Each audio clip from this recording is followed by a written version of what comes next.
नमस्कार दोस्तों, महाभारत के पात्रों की श्रृंखला में आज हम बात कर रहे हैं महाभारत के प्रमुख पात्र पांडु पुत्र अर्जुन के जीवन परिचय के विषय में। दोस्तों, पिछले वीडियो में हमने जाना कि राजकुमार अर्जुन और मणिपुर की राजकुमारी चित्रांगदा की भेंट किस प्रकार हुई। साथ ही साथ हमने ये भी जाना कि राजकुमार अर्जुन के द्वारा विवाह प्रस्ताव ठुकराने के पश्चात राजकुमारी चित्रांगदा ने आत्महत्या करने का भी प्रयास किया था। तो चलिए दोस्तों, आज इस कहानी को हम आगे बढ़ाते हैं। जब अर्जुन के विवाह प्रस्ताव को ठुकराने के पश्चात राजकुमारी चित्रांगदा ने आत्महत्या करने का प्रयास किया, इस पर महाराज चित्रवाहन राजकुमार अर्जुन पर अत्यंत क्रोधित हुए और बोले, अगर वो उनकी पुत्री से विवाह करने को राजी होंगे तभी इंद्रप्रस्थ और मणिपुर की मित्रता संभव है, अन्यथा वो इसी क्षण मणिपुर से चली जाए। अब राजकुमार अर्जुन बहुत दुविधा में पड़ गए, क्योंकि इस समय इंद्रप्रस्थ को मणिपुर की मित्रता की आवश्यकता है। राजकुमार अर्जुन बड़ी दुविधा में पड़ जाते हैं कि करे तो आखिर क्या करे, कि तभी वहां श्री कृष्ण आते हैं और इस विवाह के लिए अर्जुन को ये कहकर मनाते हैं कि आर्य समाज में एक से ज्यादा विवाह राजनैतिक संबंधों के चलते होते हैं, तो इस विवाह से उनको क्या आपत्ति है। फिर श्री कृष्ण के समझाने के पश्चात राजकुमार अर्जुन इस विवाह के लिए सहमत हो जाते हैं और फिर संपूर्ण रीति रिवाज से राजकुमार अर्जुन और राजकुमारी चित्रांगदा का विवाह संपन्न होता है।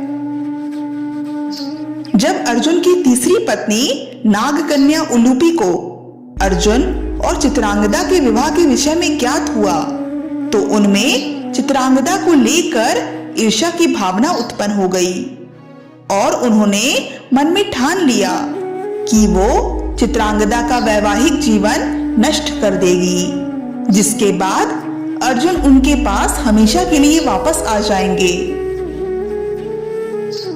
इधर अर्जुन को अपने पति के रूप में पाकर चित्रांगदा अति प्रसन्न थी और वो इसका आभार प्रकट करने हेतु अपने विवाह की पहली रात्रि को ही कामदेव और देवी रति के पास गई, क्योंकि कामदेव और देवी रति ने ही उनको उनकी स्त्री होने का भान करवाया था और उनको प्रेम का परिचय करवाया था। पर चित्रांगदा को क्या पता था कि इस घटना के कारण उनके जीवन का ही सर्वनाश हो जाएगा।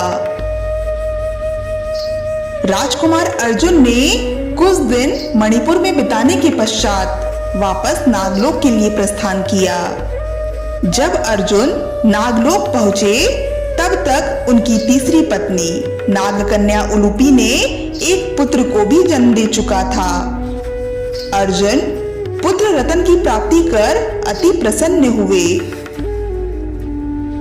उलूपी तो पहले से ही अर्जुन की चौथी पत्नी चित्रांगदा से ईर्ष्या की भावना लिए बैठी हुई थी। फिर मौका पाकर उलूपी ने अर्जुन को चित्रांगदा के प्रति भड़काना शुरू कर दिया और अर्जुन भी उलूपी की बातों में आ गए। नागकन्या उलूपी ने चित्रांगदा को उनके विवाह की पहली रात्रि को कामदेव और देवी रति से मिलते देख लिया था, पर बावजूद उसके उलूपी ने अर्जुन से कहा कि चित्रांगदा अपने विवाह की पहली रात्रि को अपने प्रेमी से मिलने गई थी और अर्जुन भी उलूपी की बातों में आ गए और फिर वापस मणिपुर चले गए। अर्जुन के मणिपुर पहुंचते ही चित्रांगदा ने उनके गर्भवती होने का शुभ संदेश उनको सुनाया, पर अर्जुन बिल्कुल भी प्रसन्न नहीं हुए, क्योंकि उनके मन में तो चित्रांगदा के लिए शक की भावना उत्पन्न हो चुकी थी और फिर अर्जुन ने चित्रांगदा पर धोखेबाज होने का इल्जाम लगा दिया।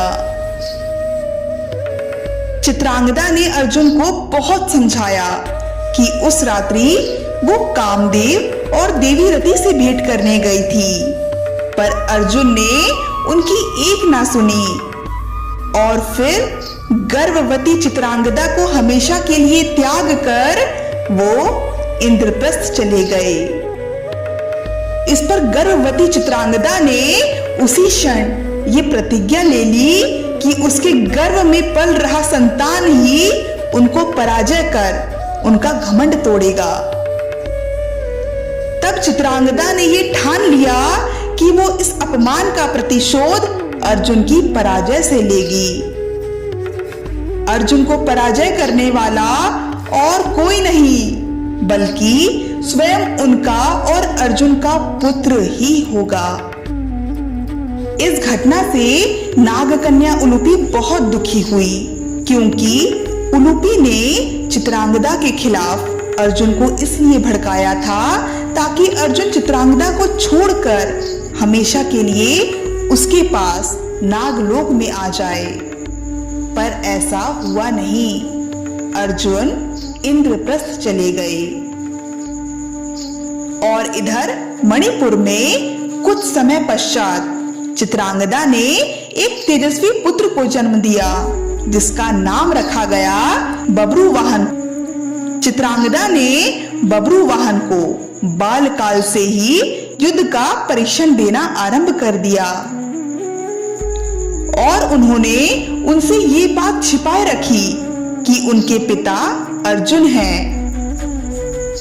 पर जैसे जैसे बब्रुवाहन की आयु बढ़ती जाती, वो अपने पिता के विषय में अपनी माता चित्रांगदा से प्रश्न करते। तब उनकी माता उनसे कहती कि अर्जुन नामक एक तेजस्वी योद्धा है, अगर वो उनको परास्त कर देंगे तभी वो उनको उनके पिता के विषय में बतलाएंगी और अर्जुन को परास्त करना ही उनकी गुरुदक्षिणा होगी। दोस्तों, आज के लिए बस इतना ही। इस विषय में हम लगातार चर्चा करेंगे अगली वीडियो में।